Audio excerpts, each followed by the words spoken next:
Hey guys, how's it going? Michael Troy here, and today we're going to be looking at Batman Arkham Asylum, A Serious House on Serious Earth, written by Grant Morrison and illustrated by Dave McKEAN. Okay, so uh,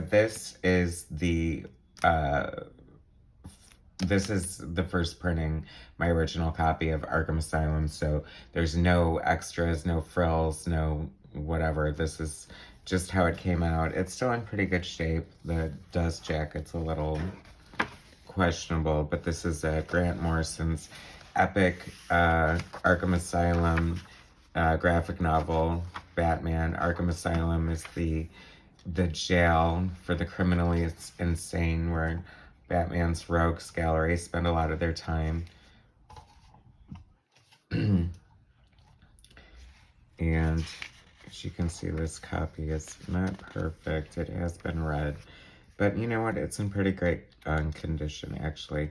So Dave McKEAN painted this. This is when painted comic books started getting a little more popular. I think a lot of indie comics were painted.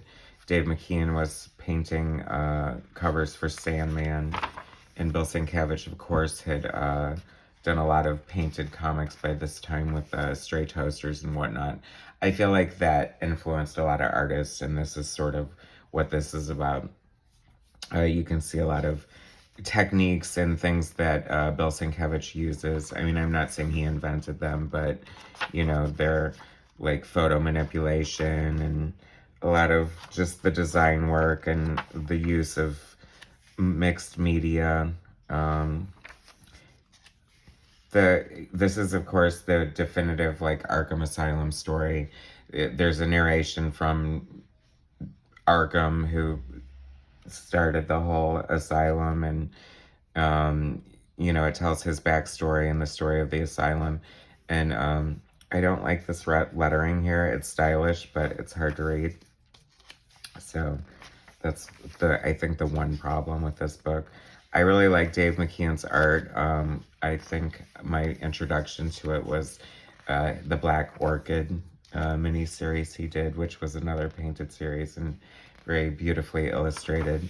I was doing a little research on this video, and it's funny because apparently he didn't want to draw superheroes, and Robin was supposed to make an appearance in the beginning of this book, and he was left out. So I think Grant Morrison's original choice was supposedly Brian Bolland.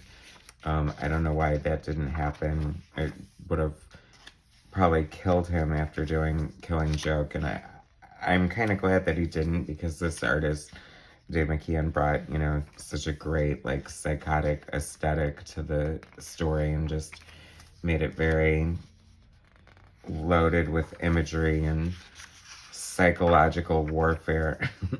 Grant Morrison, of course, came up with several genius takes and things to do to Batman's rogues, who pretty much all make an appearance in here. Killer Croc and Two-Face and Scarecrow, and I mean, Batman really does have like the best. It's funny because there's this Batman's trapped in the asylum. I guess he had to sort of surrender himself so that they would free the hostages. So Batman does, and he goes through this sort of thing here, but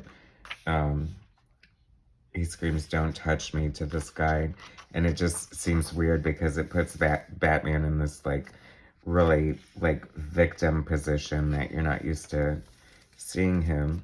That's so great. I love that image of the Scarecrow there. I think visually the Scarecrow is like one of the creepier, more eerie Batman villains. And then the Mad Hatter.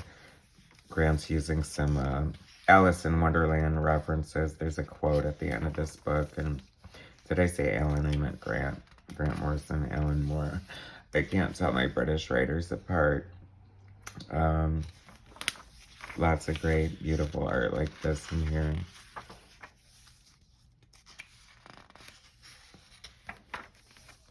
But this is one scary image of Killer Croc. I think that is so cool. I think that's one of the coolest depictions I've ever seen of Killer Croc. It's very great. Like, this was exciting when it came out in 1989. I think it's funny because it marks the end of the 80s, and I wonder if that's symbolically any metaphor, but who knows? I'm not a psychologist, right?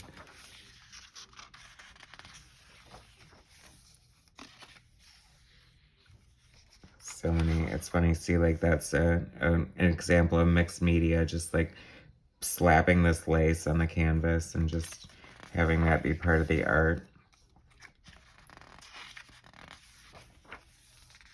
Great storytelling going on here.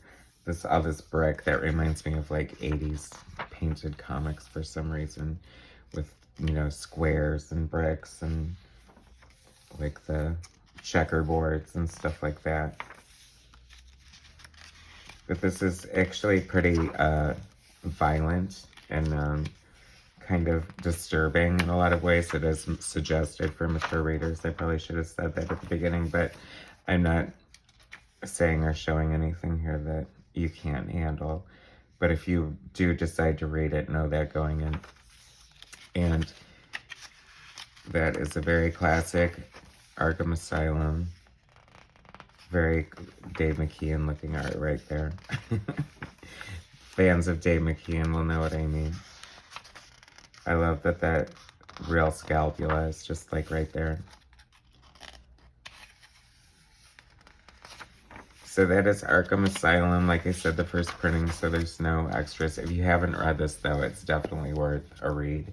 It's a total mind trip, and I highly recommend it. Anyway, thanks so much for taking a look with me. Please subscribe to my channel. You subscribe, I survive. Anyway, hit like, and I'll talk to you guys later. Thanks. Bye.